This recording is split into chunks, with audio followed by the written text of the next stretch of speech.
Brian, who's getting the most donations from U.S. troops? Well, Wolf, the winner by far is the man who has surprised us since this campaign season began with his overall fundraising ability. If you're basing your vote on a candidate's position on Iraq, Ron Paul and Barack Obama won't leave you confused on where they stand. It's unconstitutional. It's an undeclared war. The war in Iraq was unwise. Those blasts could be striking a positive chord within the U.S. military. According to the Center for Responsive Politics, which tracks the government's information on campaign contributions, Ron Paul is by far the leading recipient of cash from current members of the military. Among those who gave more than $200, the group says, Paul brought in more than $210,000 last year. Fellow war opponent Obama is far behind, but places second with more than $94,000.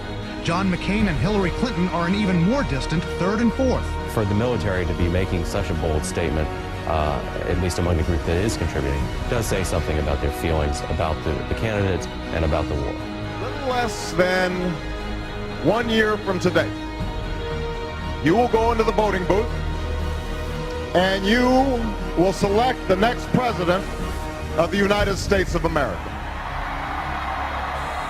I think elections are about the future. But how do you determine what will happen in the future? Well, you have to look to the records. You have to look to what we say in campaigns. Egotism, narcissism, Islamofascism is real. Their goal is to unite the world under a single jihadist caliphate. Use fear and falsehood. My view is we had a double Guantanamo. What do you talk about when you have nothing to say? This is insane. Some of these people frighten me. They frighten me. President Bush has talked about our staying in Iraq for 50 years. Maybe 100. The danger from Iran is grave. Well, I'm not concerned about the voters. It'll be a really nice fruitcake. But I can't be president unless you choose me to be. And I hope you will. Deficit financing, big government, more taxes, more bureaucracy, more regulations, more policing the world. What are you guys talking about, you know? We must win in Iraq. We're going to have to engage in the Middle East. This is a global effort we're going to have to lead. We will do whatever is necessary. The Iranians could grab the Shia South. We have a new strategy. Very confrontational and very aggressive. There will be chaos that will spread to the region and to the rest of the world. They ultimately want to bring down the United States of America. Congressman Paul, you voted against the war. Why are all your fellow Republicans up here wrong? It is the constitutional position. It is the advice of the founders to follow a non-interventionist foreign policy. Stay out of entangling alliances. Be friends with countries. Negotiate and talk with them and trade with them. So there's a lot of merit to the advice of the founders and following the Constitution. And my argument is that we shouldn't go to war so carelessly. When we do, the wars don't end. Congressman, you don't think that changed with the 9/11 attack, sir? What changed? The non-interventionist policies. No, non-intervention was a major contributing factor. Have you ever read about the reasons they attacked us? They attack us because we've been over there. We've been bombing Iraq for 10 years. Are you suggesting we invited the 9/11 attack, sir? I'm suggesting that we listen to the people who attacked us and the reason they did it. They have already now, since that time, have killed 3,400 of our men, and I don't think it was necessary. Now we're building an embassy in Iraq that's bigger than the Vatican. We're building 14 permanent bases. What would we say here if China was doing this in our country or in the Gulf of Mexico? We would be objecting. We need to look at what we do from the perspective of what would happen if somebody else did it to us. That's really an extraordinary statement. It's an extraordinary statement of someone who lived through the attack of September 11, that we invited the attack because we were attacking Iraq. I don't think I've ever heard that before, and I've heard some pretty absurd explanations for September 11.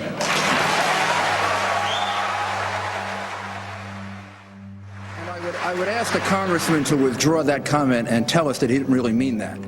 Congressman?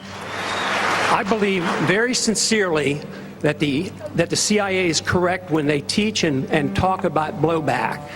When we went into Iran in 1953 and installed the Shah, yes, there was blowback. The reaction to that was the taking of our hostages, and that persists. And if we ignore that at our own risk. That if we think that we can do what we want around the world and not incite hatred, then we have a problem. They don't come here to attack us because we're rich and we're free. They come and they attack us because we're over there. Can I have 30 seconds, please? No, wait a second. Let's all get 30 seconds. They are coming. We all want 30 seconds to talk about this. Flags are bits of colored cloth that governments use first to shrink wrap people's brains and then as ceremonial shrouds to bury the dead. The U.S. military as an institution is very corrupt and is built upon spreading death. To me, the idea of having a force like the U.S. Army participating in nation building is just asinine. I mean, we're nation destroyers. That's what we're trained to do. We were all congratulated after we had our first kills. My company commander personally congratulated me. This is the same individual who had stated that whoever gets their first kill by stabbing them to death will get a 4-day pass when we return from Iraq. I've heard numerous circumstances of civilians getting killed, and then soldiers and Marines subsequently placing weapons on their bodies or placing wire on them. Army Private First Class Lavina Johnson would have turned 23 this month, but 3 years ago, the African-American teenager from Missouri was found dead in Bladderach, just a few weeks short of her 20th birthday. Her body was found in a tent belonging to the private military contractor Kellogg Brown & Root. She'd abrasions all over her body, a broken nose, a black eye, burned hands, loose teeth, acid burns on her genitals, a bullet hole in her head. The Army labeled Lavina Johnson's death a suicide. They told her parents she died of self-inflicted non-combat injuries. Hey, say it again. Say again what happened. Say what? You know, like what was going on? What was it like being a guard there? Guard at Yeah. That place, man. It's fucking world famous now. As far as I'm concerned, they're all guilty. You know what? They should have kicked Saddam out themselves. Instead, we're there doing the fucking job. Fuck them, dude. Anyone with a fucking rag on their head is fair game. Girl. She's probably like 15 years old. See it, right? Hadn't been touched yet. She was fucking prime. Oh.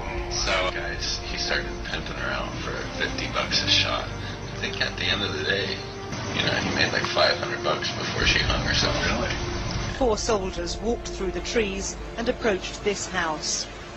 Here, according to specialist James Barker's statement, he and another soldier took it in turns to rape the 14-year-old girl. In another room, the girl's parents and 5-year-old sister were shot dead. Barker's statement said after Green had killed the 2 adults and the little girl, he came into the room where the teenager was being sexually assaulted. He had an AK-47 rifle in his hand. He said, "They're all dead. I killed them." He put the weapon down, raped the 14-year-old, and then shot her dead too. Before they left, they poured kerosene over the girl's body and set it alight. They returned to their checkpoint, and Barker said he grilled some chicken wings. 4 years ago, at the age of 19, Ms. Jamie Lee Jones signed a contract to become an employee of KBR, then a Halliburton subsidiary. Ms. Jones arrived in Iraq in July of 2005 and was housed in barracks with 400 men and only a few women. 4 days after her arrival, Ms. Jones was drugged and gang raped. After Ms. Jones reported the rape to her supervisors, she was locked in a shipping container with an armed guard and prohibited any contact with the outside world. They locked her in a container. According to the Center for Defense Information, 51% of your federal income taxes go specifically to military spending, not healthcare or education, but war. So cute, little puppy. Oh, my trip. Oh. Come on, you're almost there. That's fucked up.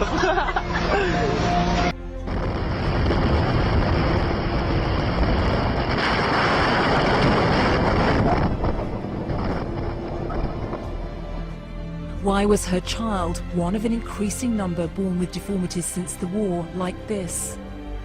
Massive growth which was rapidly spreading across the little girl's face.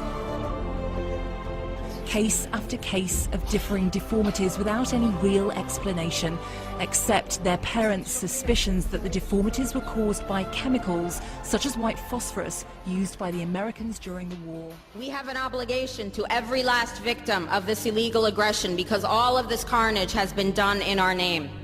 Since World War II, 90% of the casualties of war are unarmed civilians, a third of them children. Our victims have done nothing to us. From Palestine to Afghanistan to Iraq to Somalia to wherever our next target may be, their murders are not collateral damage. They are the nature of modern warfare. They don't hate us because of our freedoms. They hate us because every day we are funding and committing crimes against humanity. The so-called war on terror is a cover for our military aggression to gain control of the resources of Western Asia. This is sending the poor of this country to kill the poor of those Muslim countries. This is trading blood for oil. This is genocide, and to most of the world, we are the terrorists. In these times, remaining silent on our responsibility to the world and its future is criminal. And in light of our complicity in the supreme crimes against humanity in Iraq and Afghanistan, and ongoing violations of the UN Charter and international law, how dare any American criticize the actions of legitimate resistance to illegal occupation? Our so-called enemies in Afghanistan, Iraq, Palestine, our other colonies around the world, and our inner cities here at home are struggling against the oppressive hand of empire, demanding respect for their humanity. They are labeled insurgents or terrorists for resisting rape and pillage by the white establishment, but they are our brothers and sisters in the struggle for justice. The civilians at the other end of our weapons don't have a choice, but American soldiers have choices. And while there may have been some doubt 5 years ago, today we know the truth. Our soldiers don't sacrifice for duty, honor, country. They sacrifice for Kellogg, Brown, and Root. They don't fight for America, they fight for their lives and their buddies beside them because we put them in a war zone. They're not defending our freedoms. They're laying the foundation for 14 permanent military bases to defend the freedoms of ExxonMobil and British Petroleum. They're not establishing democracy. They're establishing the basis for an economic occupation to continue after the military occupation has ended. Iraqi society today, thanks to American help, is defined by house raids, death squads, checkpoints, detentions, curfews, blood in the streets, and constant violence. We must dare to speak out in support of the Iraqi people who resist and endure the horrific existence we brought upon them through our bloodthirsty imperial crusade. We must dare to speak out in support of those American war resistors, the real military heroes who uphold their oath to defend the Constitution of the United States against all enemies, foreign and domestic, including those terrorist cells in Washington, D.C., more commonly known as the legislative, executive, and judicial branches. Frederick Douglass said, "Those who profess to favor freedom and yet depreciate agitation are people who want crops without plowing the ground. They want rain without thunder and lightning. They want the ocean without the roar of its many waters." The struggle may be a moral one, or it may be a physical one, or it may be both, but it must be a struggle. Power concedes nothing without a demand. It never has, and it never will. Every one of us must keep demanding, keep fighting, keep thundering, keep plowing, keep speaking, keep struggling until justice is served. No justice, no peace. No justice, no peace. No justice, no peace.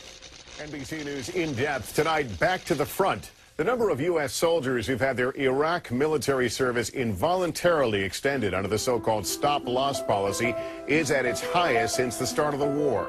That's despite a Pentagon pledge last year to cut back on its use. When I read the blogs and everything else from, the people who are, involved with the Ron Paul convention and everything, I want to go and listen to those people, but there's about 10% of that audience that scares the living bejesus out of me. And what's the percentage of Obama and McCain people that scare the living bejesus out of you? Obama people, 80%. Okay. McCain people, because, you know, they're all like, they're not really active. They're just, most of them are asleep. You know, they don't really scare me. So, so the Ron Paul people aren't doing that bad then, are they? With 10% nuts.